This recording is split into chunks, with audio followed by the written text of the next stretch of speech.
ॐ नीलाम्बुजश्यामलकोमलङ्गं सीतासमारोपितवामभागं पाणौ महासायकचारुचापं नमामि रामं रघुवंशनाथम्.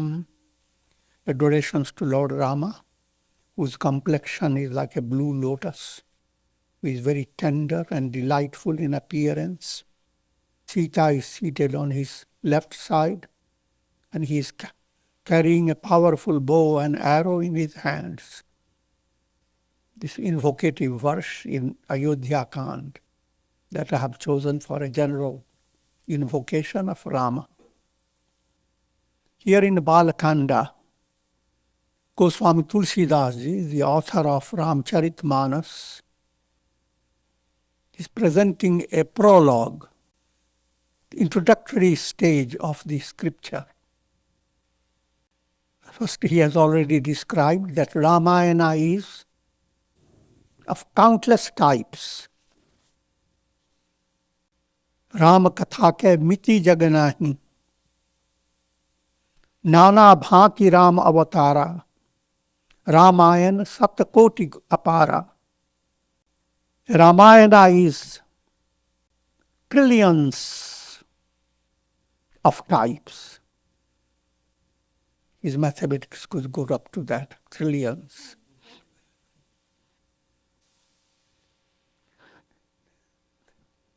The idea is every soul is Rama.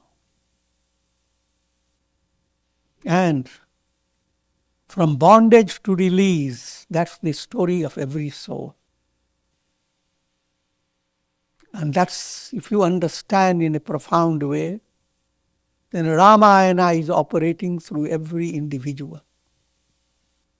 Rama in you has to free Viveka Buddhi, the potential intellect, from the clutches of Ravana, ignorance, and ignorance-related ramifications. Every soul has to attain enlightenment. And that whole story from bondage to enlightenment is Ramayana. That's very broad expression.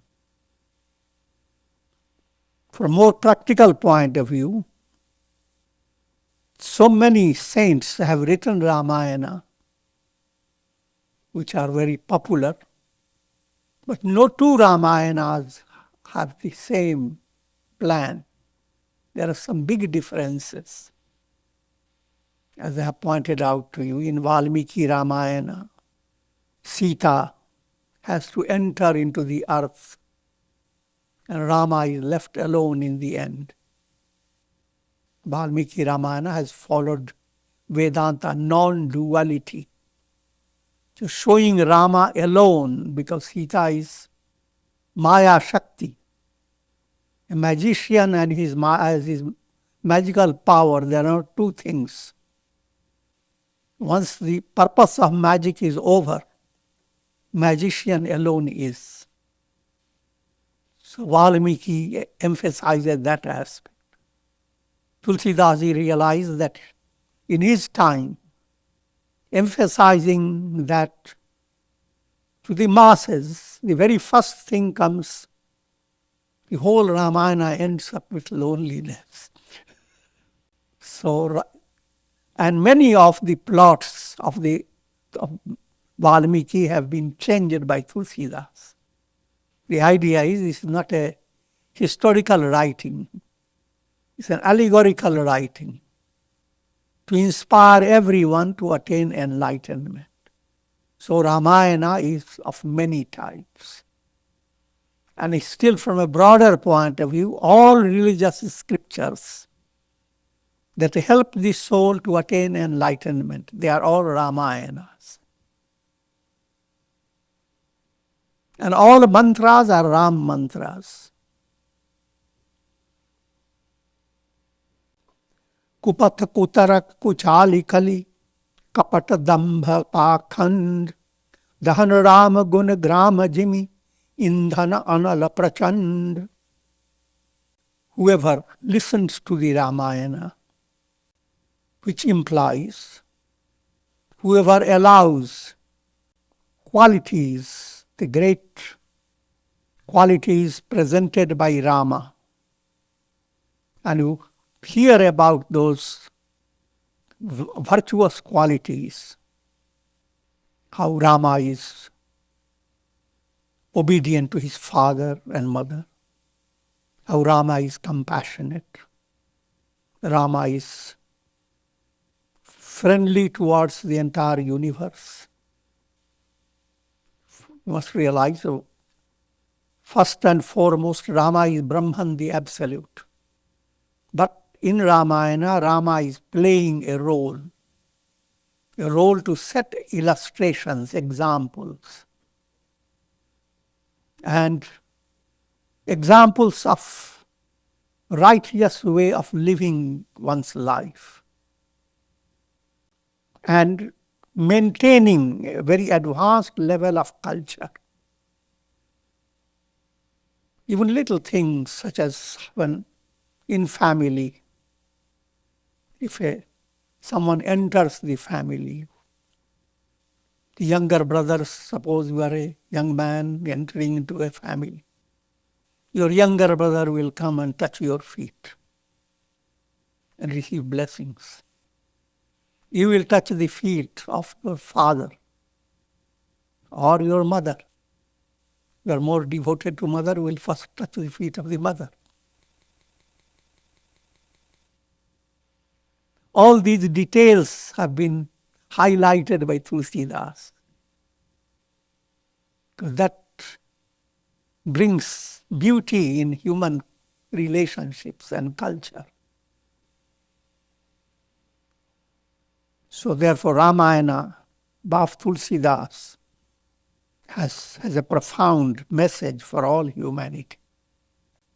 Kalpa bheda hari charita suhaye, bhati aneka muni shanhadaye, kariyana sanshaya ur asa urmani, suniya katha sadar ratimani. Due to differences in kalpas are eras. According to this, again, is from very practical point of view, things that were taught 50 years ago, you don't teach the same things with the same language. Shakespeare used language of hi, ho.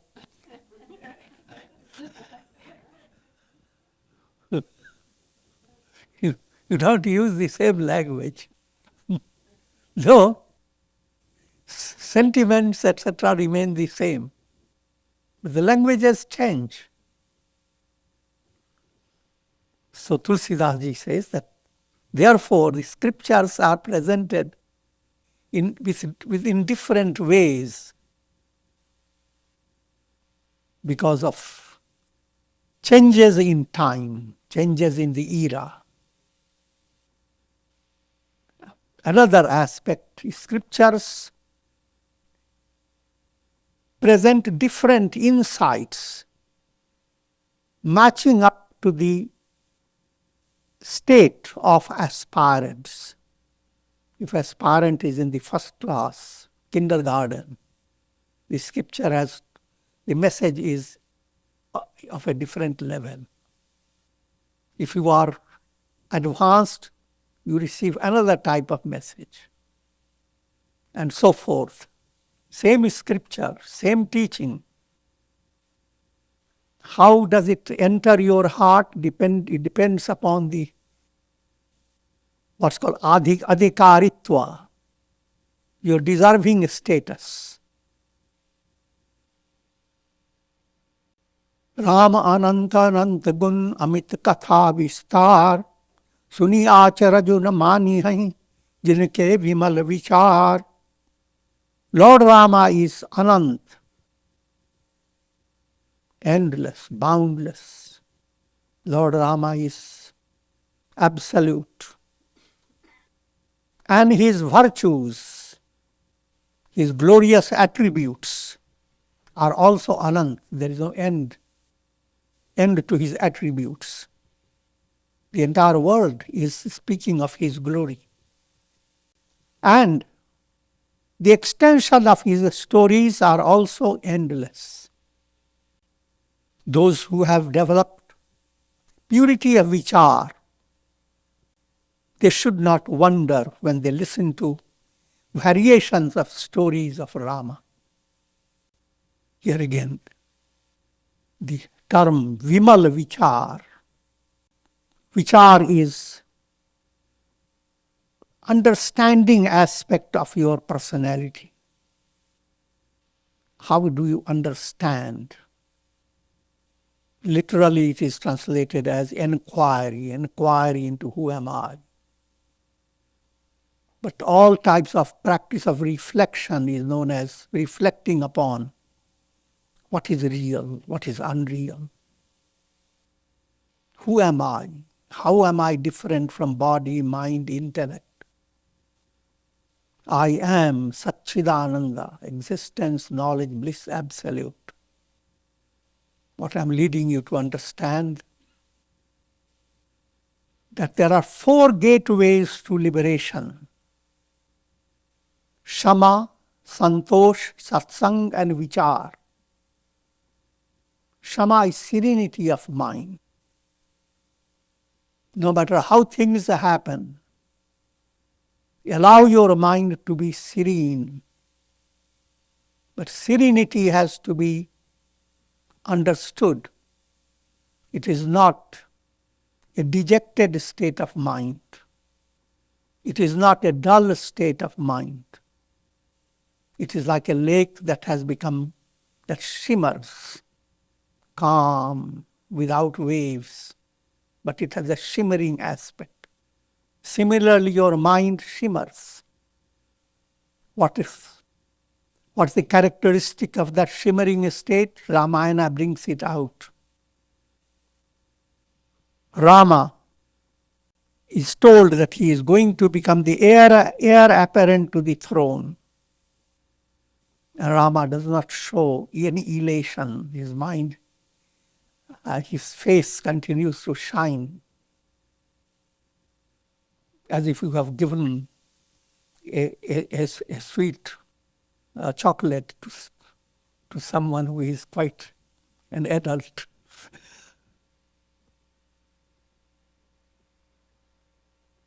And very next day, he is told you are exiled to forest for 14 years because of Kaikeyi's plot.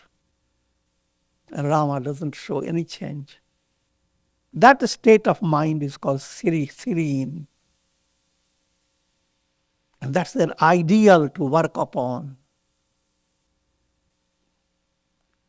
The mind that enjoys serenity enriches you in every way.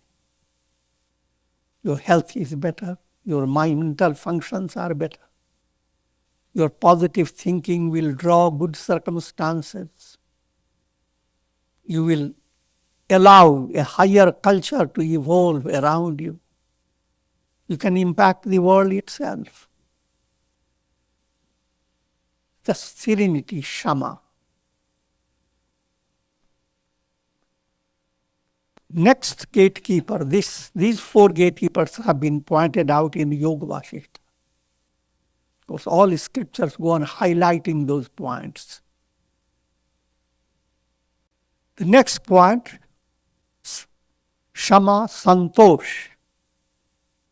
If you highlight the term Tripti, what gives you satisfaction?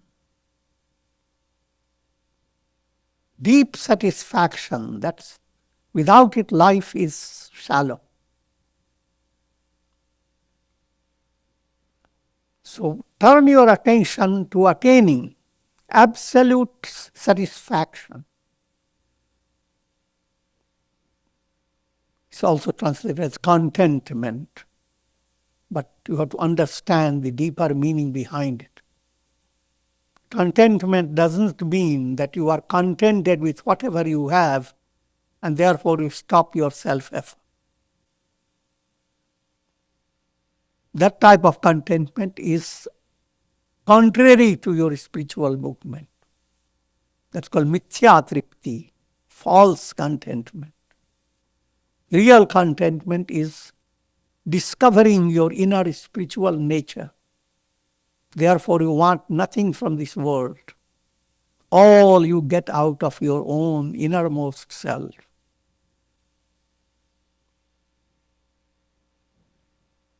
Also, in practical aspect of life, you develop faith that God has given you resources for attaining enlightenment. Don't compare yourself with others. The moment you begin to compare, discontent develops. You begin to find others happier than you, prosperous than you. And then you sit back, say, what bad karmas did I do? What karmas, good karmas they did? How long will it take for me to be like them? So that type of thinking is completely out of spiritual movement. So santosh, mind that develops a kind of agreeable feeling towards every situation that is presented to you.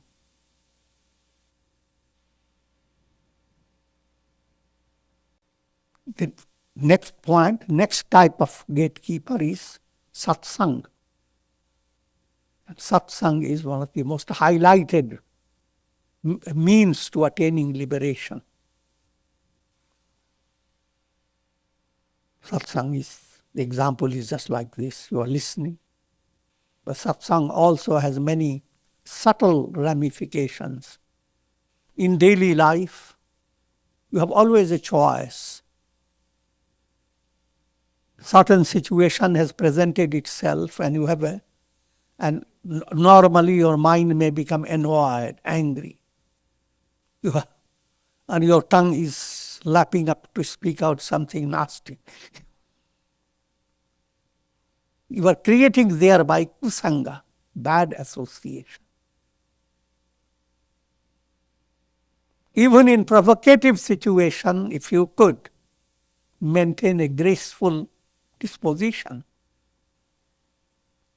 it brings a cool breeze to your heart. A sniff of satsanga enters your heart. And it influences others. I'm giving you a broader understanding. No matter where you are, in any situation, if mind has been well educated through scriptures and through sadhana, you can create satsanga for yourself.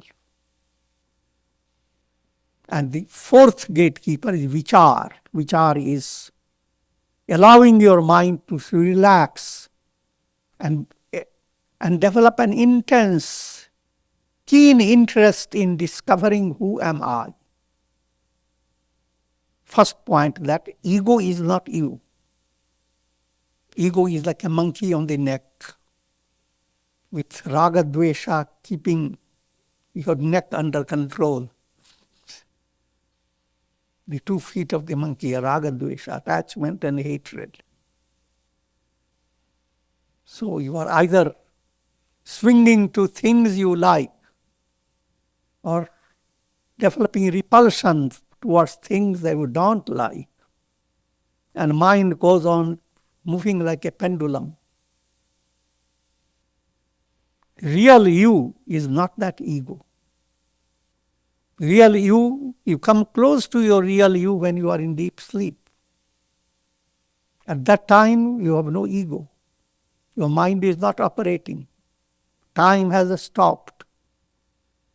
And you miss nothing. That state, deep down in your personality, is your reality.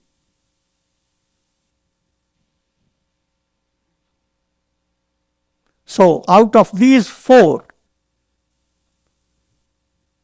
Tulsidas is highlighting vichar, that vimal vichar. Malas are gross impurities. Kama, krodha, lobha, moha, mada, matsarya. Kama, perverted desires. Krodha, anger. Lobha, greed. Moha, delusion or infatuation. Mada, conceit, pride. Matsarya, jealousy. These are the highlights of impurities. And then there are many branches of these impurities that grab your mind, just like you have created onion garlic field. And your vasana has become smelly.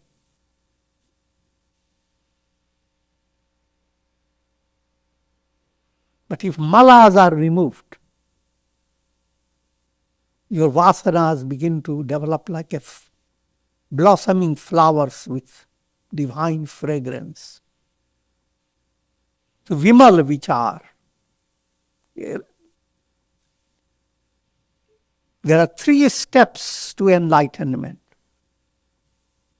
Mala, vikshepa and avarana. Mala, gross impurities, are removed by karma yoga. How to do your duties in a proper way. That's the whole philosophy behind it. I'm just giving you the point. Vikshepa is removed by 2 things, bhakti and dhyana. Devotion to God and practice of meditation. Meditation blended devotion is called upasana. The more upasana, greater is your control over distractions. Now you come to the 3rd level where the vichar becomes operative. That type of reflection that brings about a revelation. I am not the body, I am not the mind. I am Brahman, this. I am Satchidananda. Tulsidas has mentioned Vimal and Vichar. The 3rd aspect is implied. Mala, Vikshepa and Vichar and Avarana, these 3 are removed by listening to the story of Ram. Again, the term listening is not just hearing. There's a difference between hearing and listening. You can hear a lot. It is also the humorous. Somebody hears the whole Ramayana. And he says, I have one question. And the Guru says, ask. Sita kiski jod? To whom was Sita married? You heard the whole Ramayana and couldn't figure out whether Sita was married to Ravana or Ram.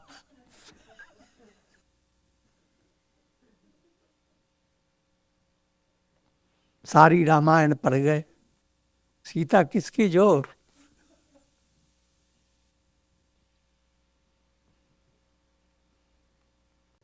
So as your vichar becomes vimal, the inquiring process of mind with a purity of a heart,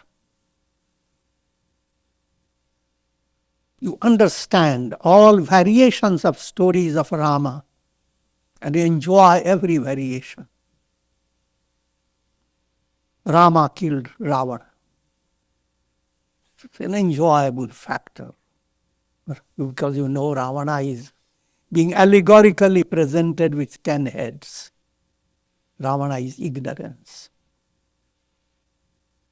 Parallel, Krishna kills Kansa. Kansa doesn't have 10 heads. It doesn't matter. Same point is brought out in another way. So you enjoy, just like same type of nutrition is given to you in different variations of food. Nutrition is the same. But enjoy the variations. And that makes your eating process delightful. Similarly, listening to different types of teachings, they are like variations of taste. The subtle essence behind it is just one and the same. But that type of ekam sat vipra bahudha vadanti, that's the statement that Tulsidas is pointing to. Truth of all scriptures is the same. But great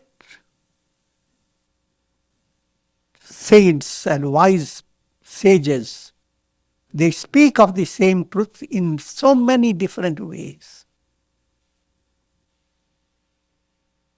Shouldn't be confusing, just like even ordinary education, like what causes rain to come.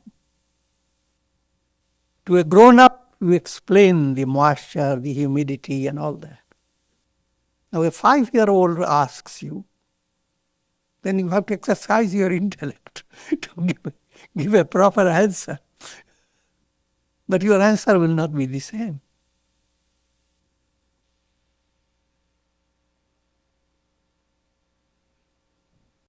यही विधि सब संशय करी दूरी, सिर धरी गुरु पद पंकज धूरी, पुनि सब ही बिना वं कर जोरी, करत कथा जहि लाग न कोरी. Thus, having removed all the doubts, sandeh, and having placed the dust of the lotus feet of Guru on my head, with folded hands I pray to all of you, so that by all your grace, this katha that I am going to present will have no flaw. That's the attitude of Tulsidas. But we must realize there is always profounder meaning than certain statements made. It is not only the problem of Tulsidas, it applies to every individual.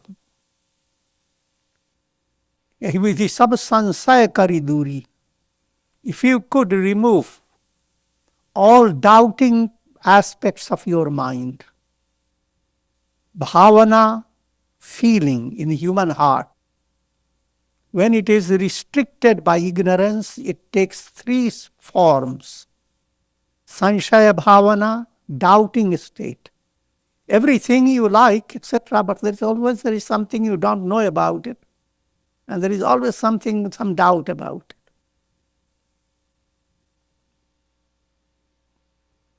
Sanshaya bhavana is, another term is used, vividha. In normal folk language, dubidha. A problem is there and there are 2 solutions. You have to cross a river and there are 2 boats. Now your mind is after which should I go, in that boat or should I go in that boat? Or should I spread my legs?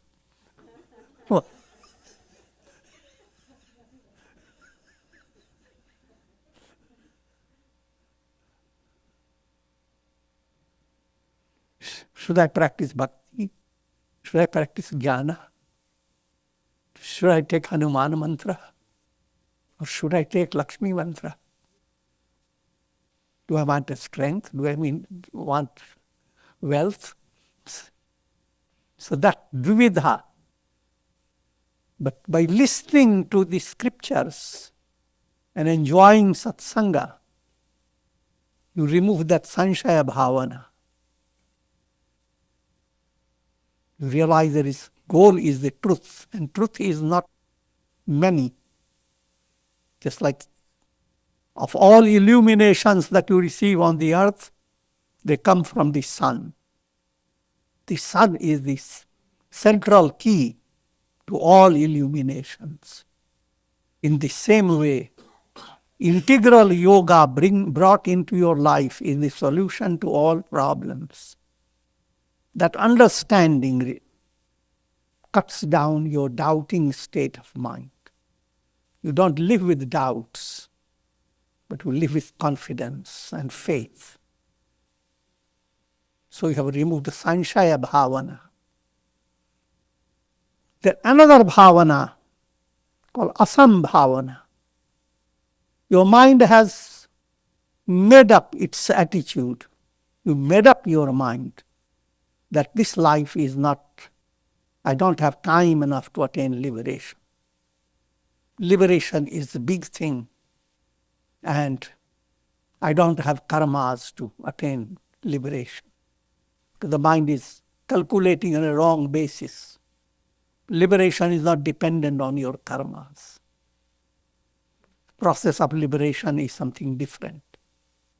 But mind develops a narrow-minded attitude, and thereby develops a sense of impossibility. That's removed by called manana. What you listen to, if you reflect, reflecting within your mind is not one day's job. So in satsanga you listen.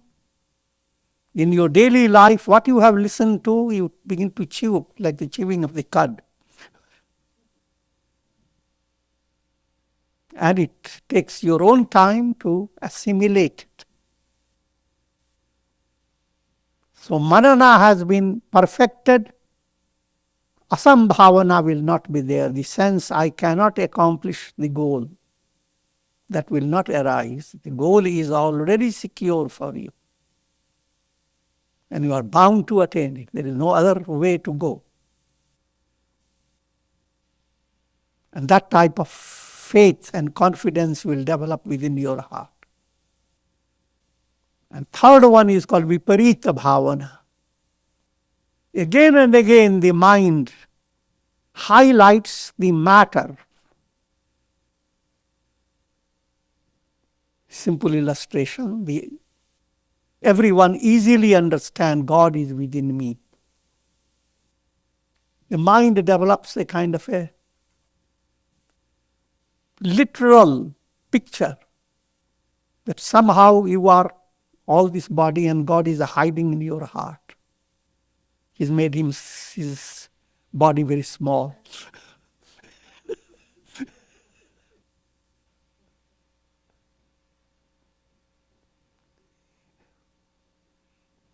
That's perfectly okay as your beginning stage of movement. When you're meditating on God, you do that as a symbolic act. But you never really take it literally that your heart has a little place and God has squeezed himself into it. But if you view that way, that's called Viparita Bhavana. The entire universe is squeezed in God. God enfolds the entire universe. To give you another illustration. If you are seeing your face in a mirror, you become affected because something wrong with your face. Somebody asks, what are you seeing? So I'm seeing something ugly in my face. Another one asks, can you think a little clearer? What are you actually seeing? What I'm pointing you, actually you are seeing the mirror.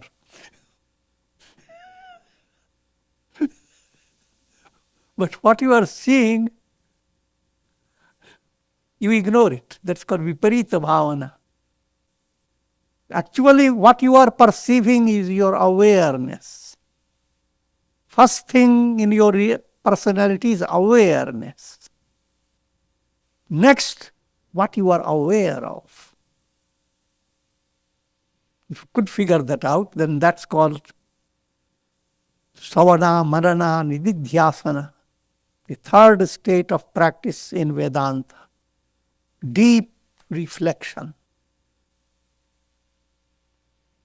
how all experiences are like reflections in consciousness. And that consciousness you are. You are not the body, you are not the mind, you are not the intellect. This whole process is called vichar. So I just pointed out the three types of bhavana.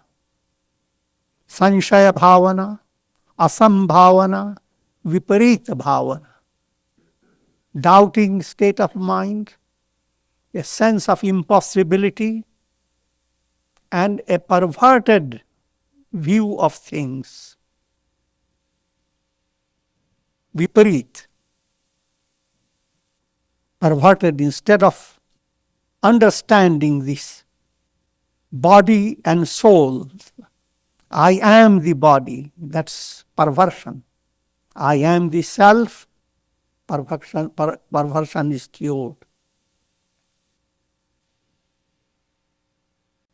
सादर शिव ही नाई जब अब माथा, बरनौ विशद राम गुण गाथा. Having offered my head, bowed down to Shiva. This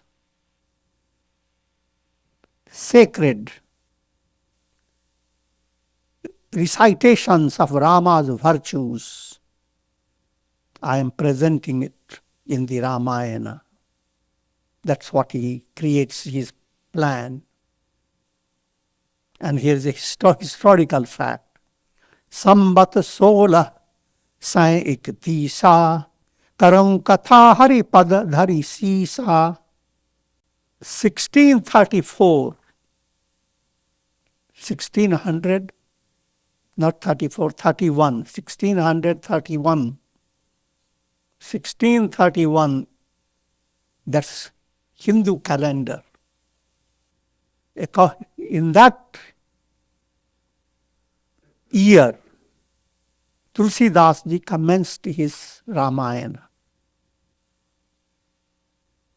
According to the modern way of looking at it, 1574 AD.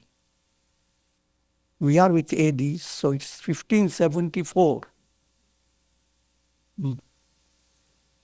And that was just about 500 years ago.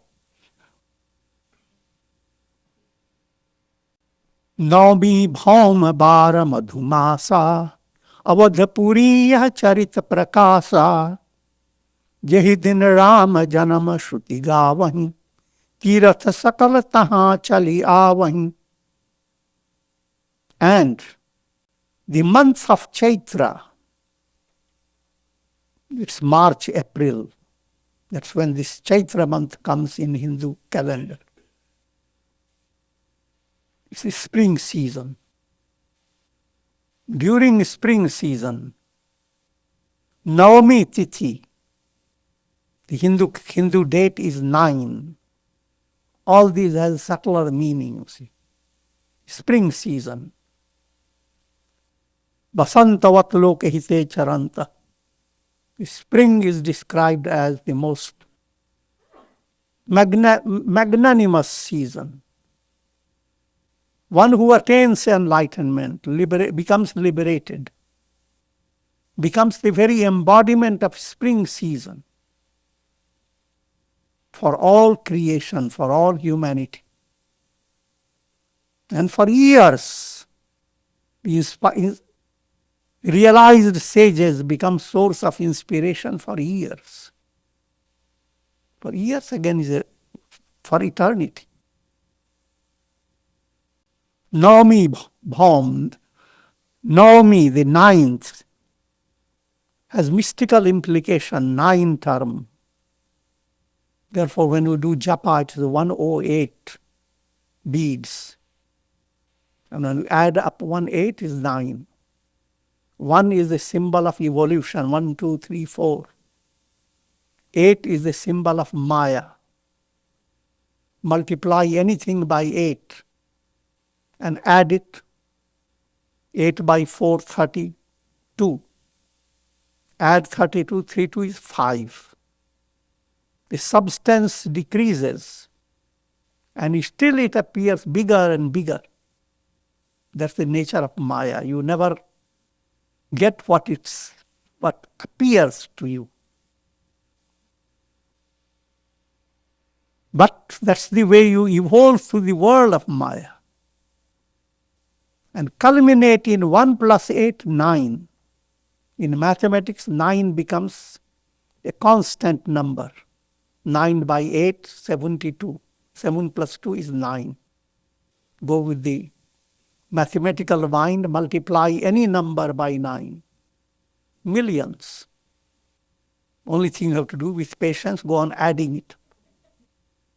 It will end up with 9.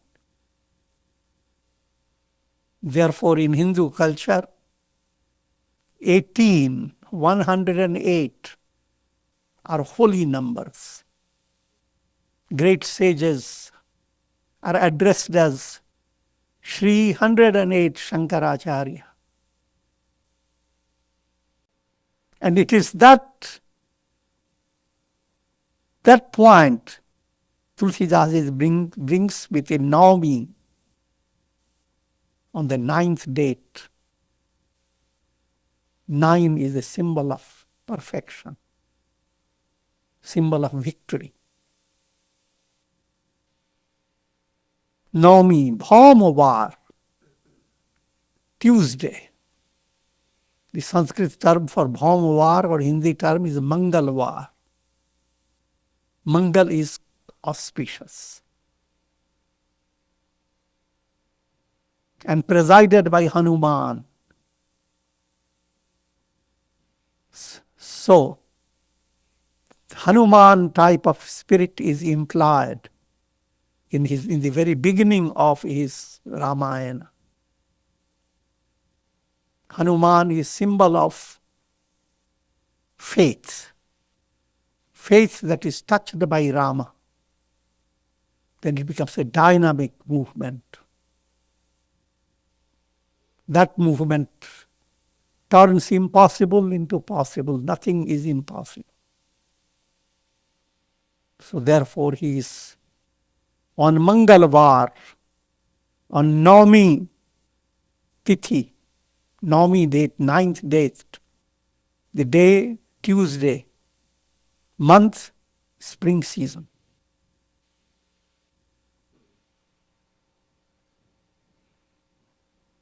Another subtler point. If you become involved in Ramayana and begin to enjoy it, that moment is the Navami 9th date. That's the Tuesday. That's the spring season.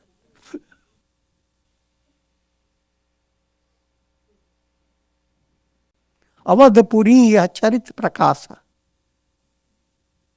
And city where he started doing it is where Rama was born. Is Rama's city, Ayodhya Puri. The name Ayodhya itself is very profound. Nothing in the Ramayana is out of point. Yodhya means fighting. Ayodhya, where fights end. It is a seat of absolute non-violence, where violence cannot exist. Another variation of the term Ayodhya is Avadhapuri. Vadha, killing. Avadha, where there is no killing. Where there is no hate. Where there is no animosity. Where there is absolute cosmic love. That's Ayodhya.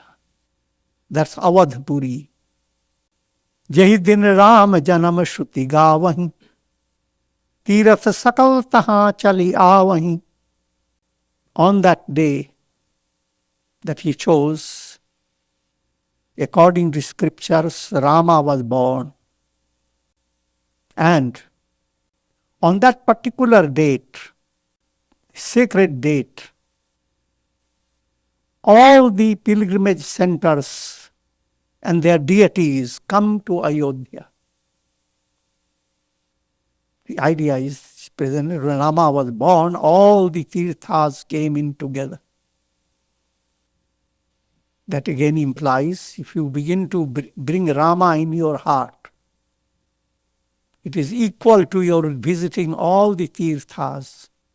You don't have to visit, they come to you. The simple saying is, Man changa to katwat mein Ganga.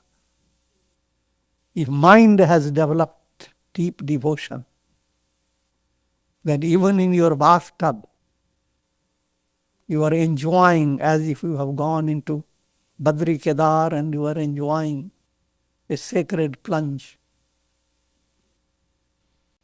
Asura nag khag naramuni deva आई करहि रघुनायक सेवा जन्म महोत्सव रचहि सुजाना करहि राम कल कीरति गाना.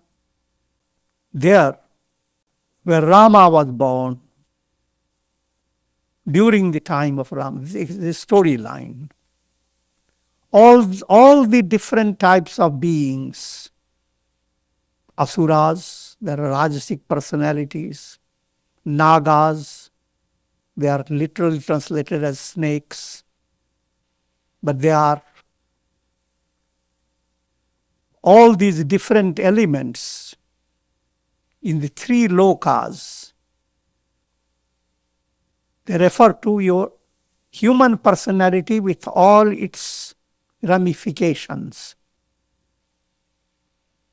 Asura exists in you if you promote anger and hate. Humanity exists in you if you promote more charity, generosity.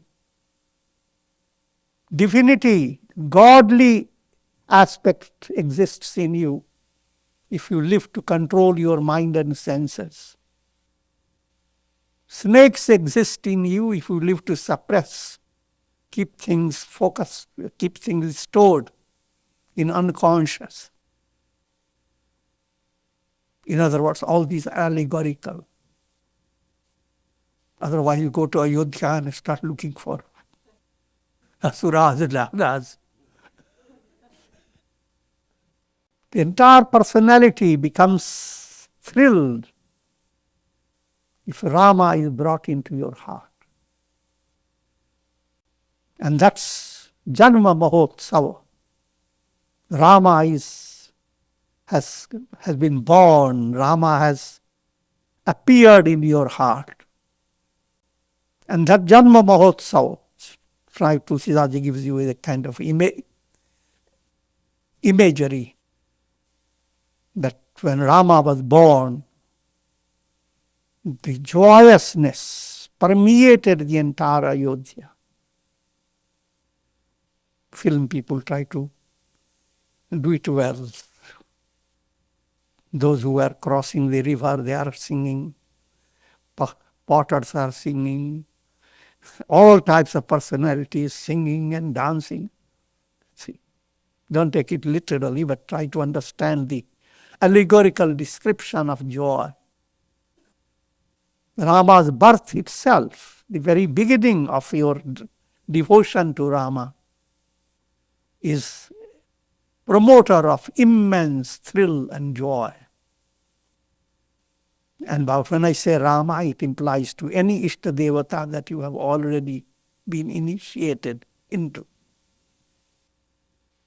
Because God is Rama. Same Rama is Krishna, same Rama is Shiva, and so forth.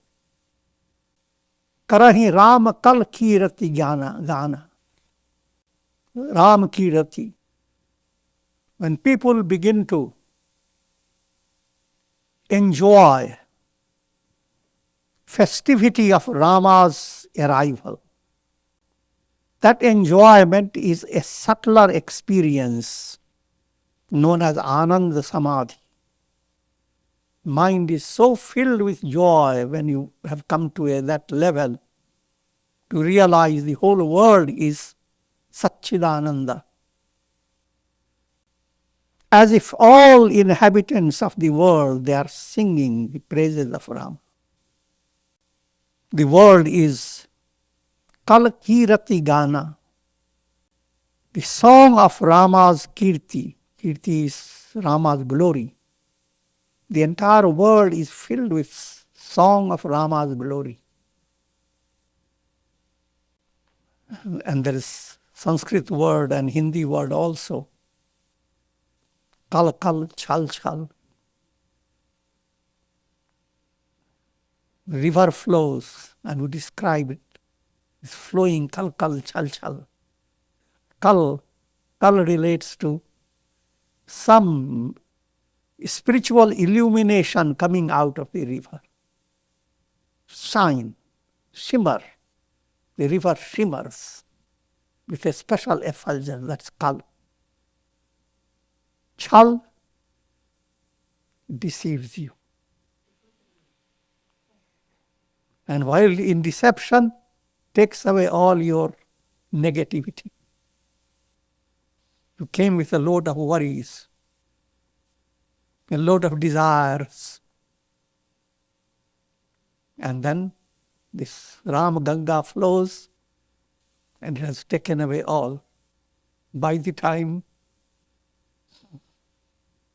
you begin to look, in other words, suddenly you realize that all your burden has gone away.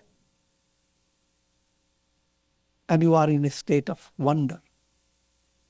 So, Ramayana is that type of river. Kal kal chal chal. Majjahi sajjana brindaba pavan sarju neer. Japahi ram dhari dhyanaur sundara shyama sarir. On that day of Rama's birthday, lots of devotees come to take a plunge in the waters of Saryu River. Saryu River is an attribute of Ganges River. And in this context is symbolic of Tattva Gyan.